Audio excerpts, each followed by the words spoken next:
Hey guys, what's up? Welcome to Monday Night Live. Super duper excited about this training for a number of reasons. But number one of the reasons I'm the most excited about it is because I feel like as leaders, we're constantly learning and evaluating like what's going well, what's not going well. And we've always believed that if we're finding certain success, but everyone on our team is also not finding the same success, that's a leadership problem. And so we have discovered a leaky roof, which is what I called it last week at Jewel School. And I'm finding that everyone has this same similar leaky roof. And what do I mean about that? A leaky roof means it's a problem that we need to fix. It's not a major problem, but if we let it sit there long enough, then I don't know, the whole house will fall in. So we're going to fix this leaky roof problem. And the leaky roof problem is people feel unsure of how to follow up in a meaningful, valuable, serving way, both about the products and about the opportunity. And what I found last week in talking to some top level leaders is the confusion or the overwhelm about this skill set. It's kind of across the board. Unfortunately, you don't hit a certain rank and master it automatically. Like it doesn't come with the title or the rank.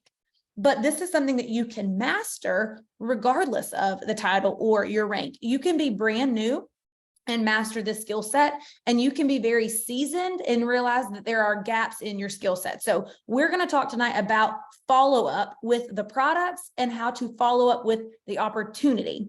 And you guys, follow up is not, hey, are you ready to do this yet? Hey, is the timing better for you to take a look at this? Hey, like that's not a follow-up. A follow-up, and now's a good time to share my screen, is when you bring new information to the table. It's when you come in and say, hey, listen, I've got something new for you to consider that I haven't had before now. But before I can tell you that the do behind follow-up, we're going to have to talk about what we're believing and thinking about follow-up, because you must turn and tell your neighbor or type in the chat or something. You must increase your belief if you want to be effective in follow-up. Your belief in the products and your belief in the opportunity, it will be made evident in the way that you show up to follow up. Okay, so you have to increase your belief in both the products and the opportunity. So maybe you're over there and you're thinking, I don't know if I have rock solid belief in the business. I don't know if I have rock solid belief in the products. I think I probably need to build in both areas. How do I do that? Well, I'm glad that you asked. You are responsible for building this belief. And the good news is we all come in having to build it. We all come in. The area that I had to build the most belief in was the opportunity. I didn't know if I really believed that I could do this, or that if anybody really could. And even if I built it, could I keep it? So I had all kinds of limiting thoughts and beliefs about the opportunity. Now, I did have pretty rock solid belief in the products because I had been a product user before I ever started sharing. But everybody comes in having to build belief in something, and I'm going to show you how to do that. Because when Brittany used to tell me, Christina, go build your belief or go build their belief, I would think, okay, what do I build it with? Like blocks or Legos? Like what? How do I build belief? It felt very abstract to me. So here's how you can build belief. How do you build your belief in products? Well, you can read health testimonies every single day. There's a group called Gut Health and Happiness, and it's open for every person on our team and every potential customer that you have. So your friends who haven't joined yet, if they're open and you get their permission, you can add them to this group, and it's full of thousands of health testimonies. So you should be in there reading every day. Why should you read a health testimony about PCOS if you don't have PCOS? Because maybe it will help somebody that you're going to meet in the future. Okay. You should ask other Plexus friends to share their story with you. Hey, tell me what the products have done for you. Let me hear your story. You should study gut health and specific ingredients in our products. I remember one time I had to do a team call on BioCleanse. Now, if y'all have met me, I'm not super sciencey. Okay. And so I had to go research every little ingredient and figure out why and how it was so effective. But you know what it did? It built my belief, because I'm like, oh, that's why that product helps with this. And then you can read books about your body. There's a great one called Microbiome Solution. Now, I know some of you are thinking, well, this feels like work. It is work to build your belief, but it's so worth it because it's like the muscle behind the follow-up. People are so impressed when my husband walks in and can pick up a truck, but he had to build that muscle, right? And that went through lots of shoulder presses and curls, and I don't know how he built it, but a lot of work. So if you want to build your muscle of belief, this is how you do it. Also, in the Plexus Go app, look at this. They have product training series. You can go and listen to experts train you on our products and why are they effective? Why do they help? What is it that makes them so special? So tune into things that you already have available. You can just listen to this. Just listen to it. Okay. How do you build your belief in the opportunity? Well, read books about our industry. Okay. If you want to be successful here and you want to build a business that's going to pay you $1,000 a month, $3,000 a month, $5,000 a month, $30,000 a month, you have to build your belief. And you can do that by reading. So Power of Five was written by John Maxwell specifically about network marketing. There's a book called Get Over Yourself by Romy Newstead, the best skill set book in network marketing. And in her book, as she's explaining how to build this, just understanding kind of the nuts and bolts will build your belief in why you're doing this. Read business testimonies. Just like we have a gut health and happiness page, we have a page about the business. It's called Dare to Dream. And then you can listen to podcasts from industry experts. Bob Heilig is a great one. There are several out there. So get with your leaders and say, hey, who do you recommend that I follow? Okay.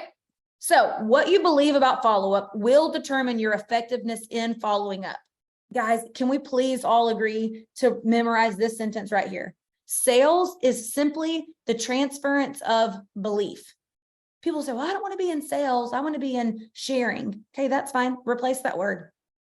Sales is simply the transference of belief. Sharing is simply the transference of belief. The belief that what I have can help you. When I share about my favorite brand of jeans, I'm transferring the belief that that's going to help you. When I share about my pink drink and how it's helped me come off of blood pressure medications and et cetera, I'm transferring my belief. Sales is simply the transference of belief. It's not sleazy or slimy or gross or spammy. It's not any of those things.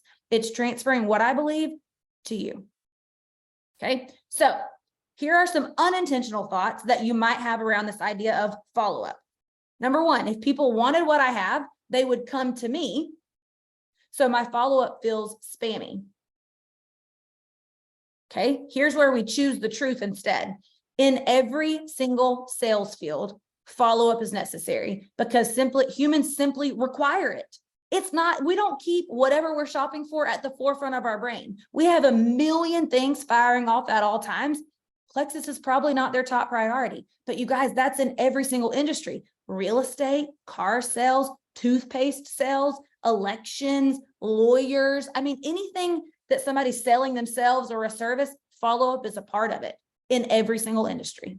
So it's just normal. So if I know that truth, then the replacement thought that can serve me is following up builds my credibility to my clients. And when someone knows what I know, they will make the same decision I've made. So I have an unintentional thought, I learned the truth, and now I have a replacement thought that can serve me well. When somebody tells me, Christina, I joined because you just never gave up on me. To me, it made me know you really believe in what you have to offer. And I'm like, yeah, I do. The windowsill thing. Like the thing that comes off that covers the porch. Hold on 1 second. Somebody Sorry. I'm muted. Okay. Okay. So another unintentional thought. I don't know what to say when I follow up. So I feel like I'm nagging or badgering my family. Here's the truth. It's not nagging if I'm simply working to transfer knowledge. I can bring new information to help them make a good decision. Nobody's ever felt nagged when you bring them something valuable. Like when you have a new baby, you don't get annoyed because someone brings a casserole to the front door. It's like, oh, this is new information. I like this. So what's that replacement thought that can serve me well? This new information may be exactly what my friend needs to hear or know in order to begin her health or business opportunity here. Another thought I always choose is my friend is going to thank me for this one day. That's the thought I will tell myself every time. If I have to battle some sort of limiting belief or fear of what they will say, I'll always say, my friend is going to thank me for this one day. Because guys, remember, what you believe about follow-up will determine your effectiveness in following up. All right. So what does it mean to follow up? It's only a follow-up if you bring new information or new energy to the conversation. It's not a check-in. It's not a, are you ready yet? It's not a just reminding you. A follow-up can only be counted when it's new information or new energy. All right, so realistic expectations. Most people do not make a purchase decision on the first exposure. Somebody told me earlier tonight, I'm like, well, do you feel like you've mastered recruiting? And she's like, well, no, because I still it still took me, several times of talking to her before she joined. I'm like, congratulations, you've mastered recruiting. That part never gets faster or easier. Sometimes you can shorten exposure time, but we deal with people, right? And we're on their timetable and their desires and their life challenges, and we're on their mercy. It's just our job to follow the process. 8 to 12 follow-ups, sometimes spaced out over 6 to 12 months. You guys, I have people that are joining me now who I have been talking to for, drum roll, like 7 years. 7 years. They have never once felt badgered or annoyed or nagged by me. For 7 years, they have felt cared about. They have been paying attention. They're like, man, she's still about that stuff. So for 7 years, I've seen it as an opportunity to just build my credibility with them. And now they're joining. You have to be willing to engage in a follow-up process. That should say you, not they, you. And every single business out there utilizes this process. You guys, Brittany followed up with me about the products for 1.5 years. Then after I was using her products, it was over 1 year before I ever started with the business. And we actually went back and pulled up our conversations from those reach outs. Listen, you can't say the wrong thing to the right person. We giggled and giggled and giggled, but you know what mattered? The fact that she was willing to engage in a process, a messy process that she was learning and refining over time. So you just got to be willing to engage in it. And it worked out okay. All right, so let me go ahead and tell you, before we go into the next few slides, what you have to solemnly swear is that you're not going to tune me out to read. Let me teach you a trick. If you take a picture of the screen every time it comes up, your phone can save the pictures, and then you can literally copy and paste the screenshot. So you'll have the words. I'm also going to upload this whole Canva into the team page, so you'll be able to copy and paste. So don't tune me out, because it's not just going to be a read and get. I'm going to have things to say about it. Okay. Can we agree with that? All right, here we go. So here's a timeline. If they start engaging with you and then stop engaging, first of all, relax. This is normal. If that happens, go back to the day 3 timeline and continue following up. So if you reach out one time, 3 days later, if they haven't responded, that's when you're going to send message number 2. And you're going to do that as many times as it takes. So if I reach out to Brittany and she responds, and then I respond back and she doesn't say anything, then in 3 days, I can pop back in and say, hey, Britt, life's super busy for me. I'm sure it is for you. Just curious if you saw my last message. I use that message a lot of times in the process, because every time they stop engaging, I give it a couple days and then I pop that back in there to just kind of resurface our message. And almost every time what they'll say is, oh my gosh, yes, I totally meant to respond. This happened. And now we're back on track and we're flowing. Okay. So here is your timeline. This is in the team page in guide 5. For those of you that need to know where to find it later. All right. So Christina, how do you recruit? I went and got some numbers for you guys. 44 level 1s in 2023 for me. 132 level 1s since January of last year. So this is the process I follow.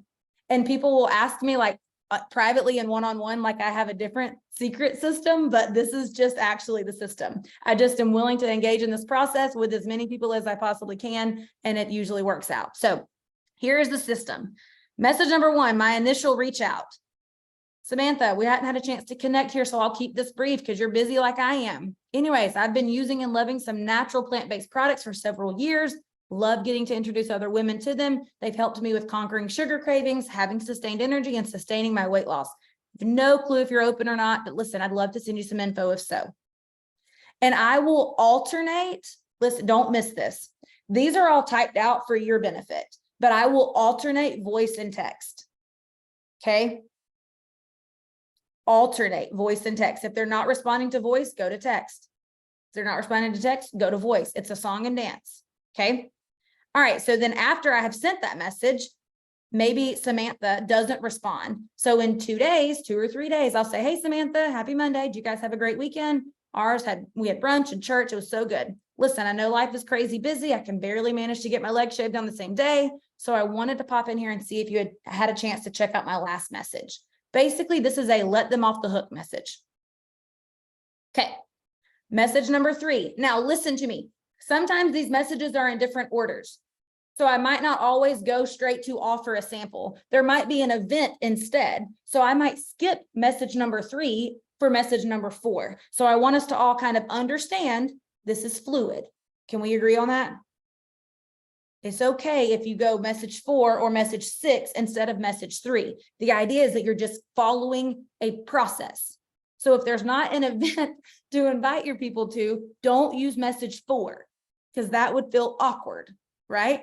So you're going to have to use your discernment and what makes sense for your flow. But message number 3, an example of a follow-up for a product would be offer a sample. Message number 4, and this is even if they're not engaging. That's the biggest question I get. Well, Christina, that's all well and good if they're responding, but what do you do if they don't respond? And then I just stare blankly at them and say, follow the process. It's kind of like what my macro coach says to me when I say, hey, Brittany and I are going on a lake trip. What should I do about my macros? And she says, follow the plan. And I'm like, well, I was hoping for a different plan. And she's like, follow the plan. So follow the plan. If they don't respond, it's okay. We're going to vary it between voice and text, and we're going to vary our offers. Do you notice in every single reach out, the reason this is not a nag or spammy or sleazy or slimy is because I'm making an offer every single time. I'm coming with something valuable for them. I don't have any emotional attachment to whether they take it or not. I'm like the lady serving coffee at the restaurant. Some people are going to want my coffee. Some people aren't going to be coffee lovers, and I'm totally fine with that. I don't make that mean anything about me, but I'm going to come and bring something valuable to offer. So offer a sample. Message number 4, invite them to an event. Hey, listen, I've got 4 of my close teacher friends sharing on an event tonight. Happens at 9. I know that you are starting your 10th year teaching, and I thought of you. I know you could relate. Would you be willing to hop on? Okay, message number 5. And remember, in no particular order, share a sale or a discount code. This is the one I use the least. I don't find it necessary. Our products are incredibly valuable, and I don't feel the need to undersell. But if there is ever like the reset sale, or if we have a BOGO, sometimes we'll have a, like some sort of add this product and get this, whatever. I do sell those. I will share that. But if you have a sale or a discount code and somebody has been kind of on the fence, use that discount code if that's what you feel like is necessary. Again, I'm making an offer. Message number 6 is where people get a little uncomfortable. And this is where I'll just offer to take my offer away. Now, it's in a loving way. So, hey, Samantha, girl, I feel like I have been filling up your message box a little bit. And I know that you're super busy because OMG, my life, right? I also know that you could be feeling a little bit hesitant because you might have some questions or some fears. And maybe now is just not the right time for you to take a look at Plexus. And I hope that you could tell me that. I really want you to experience the health goals and victories that others have on my team here, but I know that will happen for you in the right time. So if that's what you're thinking, shoot me a message and let me know. I can totally take you off my list for now. And a lot of the times they'll say, don't take me off. No, don't take me off. I'm sorry. I just trying to get my husband on board or whatever. Okay. Message number 7, invite to do a 3-day trial. In one of the messages that I went back to with me and Brittany the other day, this is actually how I started ordering in the beginning. She's like, hey, I'm going to do a 3-day sample group. A few of my friends are ordering a 3-day sample of Slim. Would you like in? And I'm like, sure, that feels non-committal. I'm down for that. And so I don't know if she did a team event. I can't remember, but I just remember I bought a 3-day trial from her, and there you have it. So that's something you could do, and you could organize it yourself. You don't even have to wait for one of us to do it or someone else to do it. You could just say, hey, I'm grabbing a few people who want to try a 3-day trial. Are you open to doing that with me? You'll notice in here, I've started dropping seeds about the opportunity. I know I've reached out to you several times because I know these products would help you and because I know you could crush this opportunity. So I start layering in exposure to the business, even in the recruiting process. I want them knowing by the time that they join me, this comes with an opportunity. Okay, message number 8. This is generally what I send as the third reach out instead of a sample. This is when I will just say, hey, let me find a health testimony that I think they could relate with. And sometimes all I know about them is that they're a busy mom. So I'll just go find a busy mom testimonial and try to find somebody that looks similar or, you know, whatever information I can gather. I will go into Gut Health and Happiness and I will just try to find something that I think is either broad enough that it could hit a lot of their things or specific enough to their life. And I'll say, Samantha, I know that I've reached out before and timing hasn't been good for you yet, but I also know time changes things. So I wanted to be sure I reached back out because I think you could be truly helped by my products. Came across this testimonial today and she reminded me so much of you. She's a busy teacher mom and also has 4 kids just like you. So I'm trying to let her know, like, I'm paying attention to you. So I thought maybe you could relate with her. So I wanted to shoot this your way. Can you relate with anything she's been through? So again, I'm offering hope for her. Okay, message 9, utilize corporate challenges and or time of year. So if it's headed towards New Year's, we'll do, you know, the reset challenge sometimes. Sometimes if it's summertime, we'll do a reset your summer fluff like we're doing now. So just utilize time of year things or corporate things or team-wide things. Always take advantage of that. Here's an example of how to do that. And then another example, not necessarily last, but just another, is share any personal health victory you're having or someone that you're helping is having. Girl, you won't believe this. I just broke through my weight loss plateau. I've been sitting here 3 months and I finally broke through. And I think it's because I've been so consistent with my products. I know you've had similar goals. I had to share with you. Or, sister, this girl I've been helping on her products has just managed to come off of her blood pressure medication. Now, listen, I'm not saying Plexus cures blood pressure issues for everybody, but I'm telling you, this is her situation and I had to pass it along to you. I know how much you hate those medications. So sharing a personal health victory or a health victory of someone you're helping. How are we doing? Everybody okay? Let me check the chat. Everybody's still here? Or am I talking to myself? Okay, people are here. All right, it's a relief. Okay, now business builder truths. Before we go into the follow-ups about the business, what I have to clear up is some truths. Business builders are not found. They're not hiding and you're not playing hide and seek. They are created, and they are created through following a process of exposure, objection handling, vision casting, and creating simple steps for getting them off to a strong start. If somebody ever asks you, Christina, how do I create a business builder? Follow a process of exposure to the business, handle their objections, which I'm going to talk about, cast some vision for what's possible, and then create simple steps to help them get off to a strong start.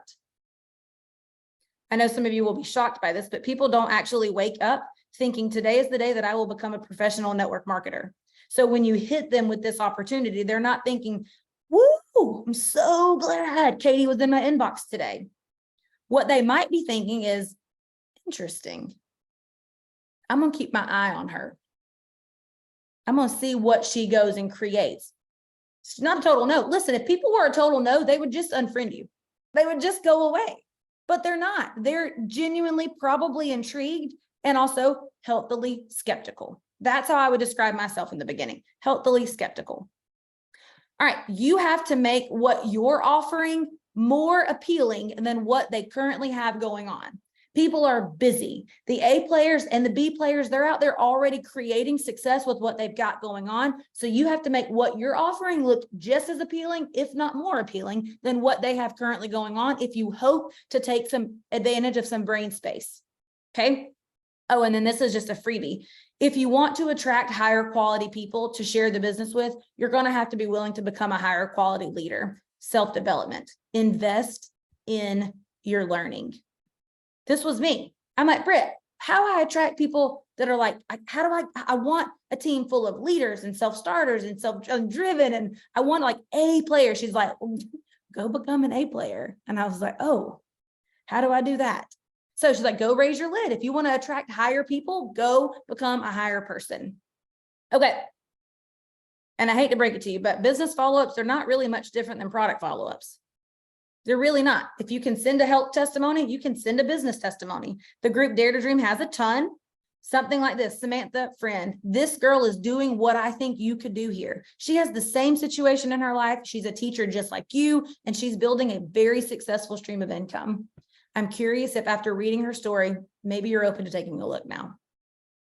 So I'm sending it with a testimony from Dare to Dream and saying, look, the thing that you thought was going to hold you back, you being a teacher, you being a busy mom, you being whatever, that doesn't have to be true, because I just found somebody who has your same thing and she's being successful. So maybe now that you've read that, are you open?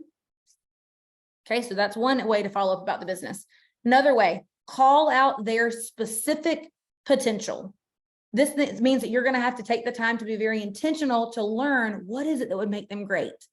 Hey, Samantha, hope you're having a great day. Been thinking about you so much lately and I had to reach out. I know I've reached out about this a couple of times, but I have a few things to say. Number one, you are clearly a natural leader and a dang good one. And what I do is not just sales. Listen, if you're decent at sales, you can make some extra fun money, but if you're a great leader, you can achieve financial freedom. Two, you're a fantastic nurse and you love people and people love you. People love you. And this means that you have influence. And I've seen people with your same qualities fly through these ranks and wildly bless their families. Samantha, I don't know if the timing is better for you to take a look at what I've got going on, but I'm literally dying to see what your life would look like if you were bringing in an extra $1,000 or $2,000 a month. I want this so much for you, friend. So I'm here and I believe in you so much. Just had to tell you again. There's no way someone gets that message about their specific potential and thinks, she's so annoying with being so nice. I wish she would stop. They don't think that. They might think this is still not the right time for me, or I still don't think I could do what she does for X, Y, Z, but they're not going to think she's so annoying. It's just not true. People very rarely receive a genuine compliment. And if you have taken the time to articulate why they are the perfect person to do this with you and why you want to do this with them, they're not going to think that's annoying. They're going to think, man, I didn't know anybody saw that in me. Every time you go to a business event, convention, leaders retreat, a sip and see, you should be coming back and saying, oh my gosh, Samantha, I had to reach out to you because you have been on my mind. I was at this event this weekend in Nashville. Did you see our super fun pics? We had the best time. And I met so many people. They were all so different and unique, yet incredibly successful. One lady in particular had this in common with you. She was a single mom. She was a mom of a special needs kid. She was a military wife. She was a teacher. She was a nurse. She was a whatever. And I thought of you the whole time. It just reiterated to me that I needed to follow up with you because I think you could be great here. I know kids are getting older. Maybe you're feeling similar pressures that we were facing, car insurance increasing, having to buy cars, and then preparing for college. Just curious if you're open to a convo about creating an additional stream of income. I'd love to chat. So I'm showing up with different energy. Like, so I'm coming because I'm pumped because you thought this was going to hold you back. And I met somebody in real life that it didn't hold him back. And now I just had to come tell you this. Okay. Oh, let me go back. Here's the thing. Christina, what do I do after I've done those three things and they're still not ready yet? You rinse and repeat. You continue to get better yourself.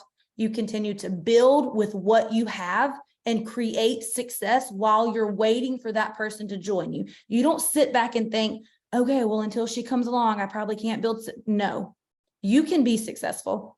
Your name is the only name on that paycheck, and your business is not going to rise or fall with any one person. Would it be great if we all got a rock star right from the beginning? Sure, it would. It'd be great. Is that likely? Probably not. So be successful in whatever you're doing today. And sometimes that looks like being successful just in your action goals. You're going to have to be successful, you guys, in the actions that you're setting in place before the results come. So just be successful in those actions. Okay. Objections. Now, you're going to follow this process and you're going to do an excellent job and people are still going to have objections. Isn't that infuriating? Not really, because objections are a good thing. It means that they're not actually closed. If they take the time to tell you an objection, they're communicating, and that means that they're open. They just have some sort of limiting belief that they think would hold them back. They feel somehow excluded because of this thing about them, because they're an introvert, or because they're a stay-at-home mom, or because they're a working mom, or because they're fill in the blank. Your job is to be excited about it, attempt to understand but not co-sign, and then offer them a counter perspective to challenge their thoughts. So when somebody's giving you a reason they can't do this, in your brain, you're thinking, what if that's not true? What if that doesn't have to hold them back? And how can I get them to think, what if that's not true? So objections are a good thing, and that's a whole nother training for a whole nother day, but there's plenty of it out there. Okay, pitfalls for follow-up. Pitfall number one, you drop the ball after a few attempts to connect. I see this happen all the time because it's kind of like a pickle jar. Some of you will try with follow-up number one, and then you'll try again with follow-up number two, and you'll try again, maybe all the way to 3 or 4 or 5 or 6. And then you're in my inbox a month later, and you can't believe that Samantha joined Sally when you had been following up with her. And that's true, you had been following up with her, but you dropped the ball on the follow-up. And what you did was loosen the pickle jar lid. So when Sally came along, it just took one more exposure, and now the lid was open. It wasn't because Sally's follow-up process was better than yours. It's because you had loosened the lid and then dropped the ball. So don't drop the ball. Why the balls get dropped? Lack of organization. Guys, you can be as fancy as some sort of Doe 2.0 or some sort of electronic planner, or you can be as basic as a dollar paper planner from the Dollar Tree. That's how I did my IPA for years. Keep a note. Who am I talking to today? Because in 2 weeks, you can go back to that day, and now you know who to follow up with. Another pitfall, we accept or understand their objections, and then we take them off our list. Listen, people come off my list when one of two things happen. They join or they die. I'm not kidding. Or they can unfriend me. That's fine too. But as far as voluntarily taking them off, it ain't happening. Another pitfall, we wait for them to come back to us. We think, well, after 6 attempts, if they want what I have, they know where to find me. Nope. Because remember, somebody else is going to come along and finish that pickle jar. So my question, and I want to see in the chat, is what can you change today about your follow-up process? What has to change today? When you get off this call, going into your work tomorrow, what has to change? What do you got to stop doing in follow-up? Or what do you got to start doing in follow-up in order to change some of this? Let's see what y'all say in the chat. Who got some ideas? Ooh, letting them off the hook. Just checking in. So good. Okay, so to summarize everything, follow-up is simply a skill set. None of us are naturally more gifted at it than others. Some of us have just been doing it a really long time, a really, really long time. And so it's a skill set that anybody can learn, and it's a process that anybody can follow. It is not a matter of if you can do this, you guys. It's just a matter of if you're willing. And I hope that this helps you feel a little more empowered to be willing to see this through. So let me stop the recording.